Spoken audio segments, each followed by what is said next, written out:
If you wanted to take advantage of the current market and thought this is the perfect time to buy right now, these are the top 10 homes that you should avoid buying at all costs. Right now, in 2025, we're seeing something that we hadn't seen in years: real inventory. Across California and much of the US, there are more homes sitting unsold, more choices for buyers, and sellers who are finally having to compete once again. So if you're a buyer, this is the moment that you've been waiting for all these years. But here's the catch. Just because you can buy a home doesn't mean that you should buy everything and anything that's out on the market right now. Some properties are money pits. Others are resale nightmares, and few of them can even trap you with loans that are nearly impossible to get. Today, I'm breaking down the 10 types of homes I would personally avoid and why I recommend that my clients avoid these types of homes at all costs. We've all seen them: granite countertops, gray paint, fancy staging, but a lot of flipped homes are what I call lipsticks on a pig. They're quick cosmetic updates covering up old electrical, cheap plumbing fixes, or even hiding structural problems. They're done quickly and cheaply so that the investors can maximize profit. It's great for them, but not so much for the buyer who has to deal with the cheap rush job afterwards. So if you're considering a flip, insist on seeing all receipts and permits. In California now, there's a new disclosure law that requires that the flipper provide itemization of work that was done in less than 18 months and always do a full inspection. Don't get fooled by the pretty finishes, because you might be the one stuck fixing the shortcut for years down the line as these shoddy works become more visible. On the surface, the model home looks beautiful. They're staged perfectly, every light is turned on, they smell like fresh paint and cookies. But here's the truth though. Builders often rush these homes just so that they can get the sales going ASAP. So they throw in a random mix of upgrades, sometimes in the most awkward location within the neighborhood, and they sell them at a premium at the end. So even worse, by the time you buy a model home, usually at the end of the community's build-out cycle, the warranties on things like appliances, windows, and major systems may already be half used up. So you're paying top dollar for a home that's been lived in by dozens, if not hundreds of strangers walking through every weekend for years, with less warranty protection than a new one. So if you want a new construction, skip the model. Get a fresh one where you can choose your finishes and enjoy a full warranty. This fits perfectly with the model home. Every contractor and subcontractor is still figuring things out. And unfortunately, those kinks often get discovered by the first buyers. Sure, sometimes builders offer a discount to lure the people into that first phase, but ask yourself this: do you really want to be the guinea pig? I've seen early phase buyers dealing with crooked walls, plumbing issues, and even roofs that had to be replaced.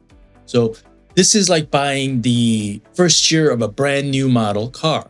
Ask any mechanic and they will tell you never to buy the first year model, but to wait until the second or third year when they had time and to discover and correct all of the kinks.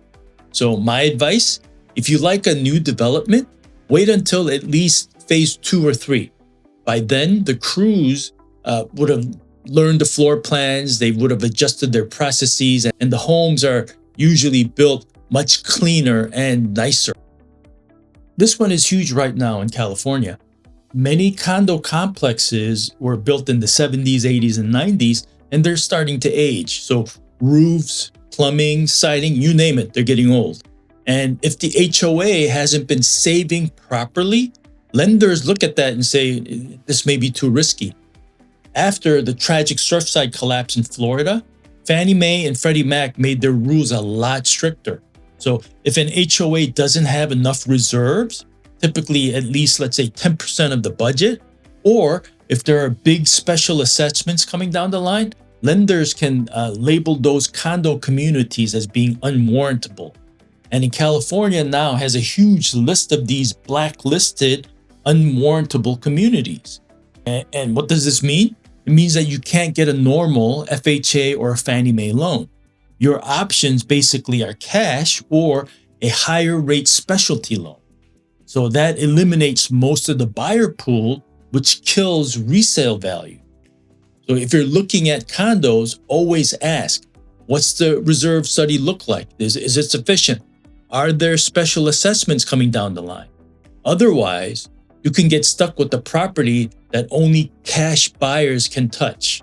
And you don't want to be in that position when you're ready to sell. Now, I know these can be tempting. Some look modern, and the price tag certainly seems cheaper than a condo or certainly a house. But here's the issue. They generally don't appreciate like single family homes or even condos. And in many cases, you're not even buying the land. So you're just renting space in a park. So that means rising space rents, stricter park rules, and really no long-term equity. And in Silicon Valley and other expensive cities, the owners are selling their communities and parks to developers for huge profits.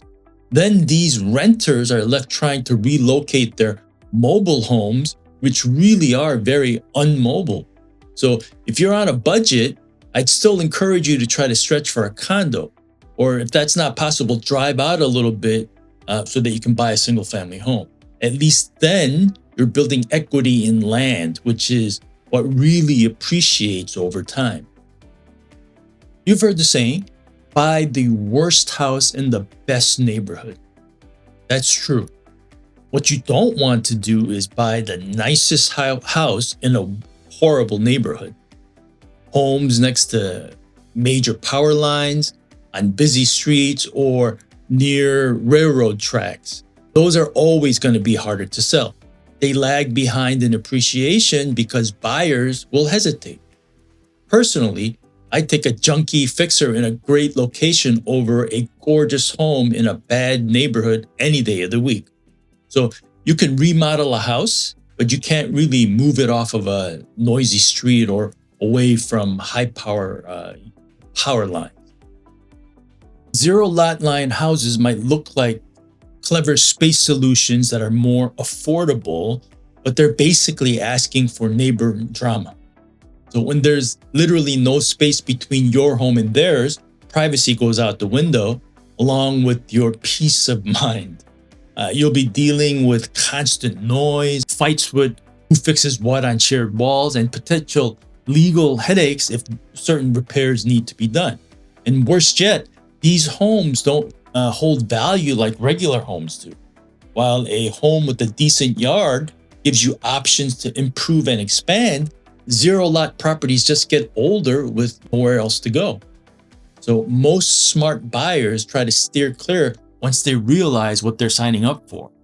And if you're dead set on one anyway, at least pick a neighborhood with top schools and make sure that there's some sort of a fence or a buffer. But honestly, you're probably better off paying a little bit more for actual breathing room from your neighbor. This one's pretty straightforward. Don't mess with structural problems. Foundation cracks or gaps, sagging beams, ceilings with large cracks, or floors that are sloping. These are expensive to fix and have to be disclosed later when you want to sell. I've seen buyers lured in by discounts of a house with foundation problems, only to find repair costs at $50,000 to $100,000 or more. So unless you're a contractor who knows exactly what you're doing, avoid these types of potential money pits. And here's a tip though, always look up. Ceiling cracks tell you way more than what's happening on the flooring. This one can be a disaster. Maybe the seller added an ADU, closed the garage, or even built a sunroom. And all of this was done without permits. On the surface, it looks like you're getting a bonus because you're getting additional square footage, but there's a risk. The city can force you to tear it all down. Or even if they don't, when you sell, buyers and lenders may discount the value heavily since that extra space technically doesn't exist. It'll be an appraisal issue for every new buyer. So always check the permits. And if you love the house but see unpermitted work, factor into it the cost of legalizing that, or simply walk away. Now, I love character as much as the next guy, but there's a difference between character and the ultra customized house. When a home is too unique, it appeals to a very narrow set of buyers, and you don't want that. That means when you go to resell, buyers are factoring in the cost of ripping out everything that you liked, themed kitchen or neon walls, and they'll want a discount because they don't like your tastes. And if you're buying, stick with something that has broad appeal, which will make it easier for you to sell when you're ready. You can always customize things with furniture, certain decoration, or even temporarily changing things that can be undone later when you move. Michael Jordan had an ultra customized home celebrating his basketball greatness. That Chicago mansion took 12 years to sell, and it took a 67% discount off of the original price for it to sell. None of the potential buyers saw the value in his customization, and it just made it harder and harder to sell. So don't be in that kind of a situation. So there you go. 10 types of homes I'd avoid in today's buyer's market. With so much inventory sitting out there in 2025, this is your chance to be picky. Don't settle for property that comes in with baked-in problems. Instead, focus on homes in great locations with solid construction and clean paperwork, because those are the ones that not only make a great home, but also make great investments. If you found this to be helpful, hit that like and subscribe buttons and drop a comment below. Which of these 10 types would you never buy? Share your comments and see you in the next video.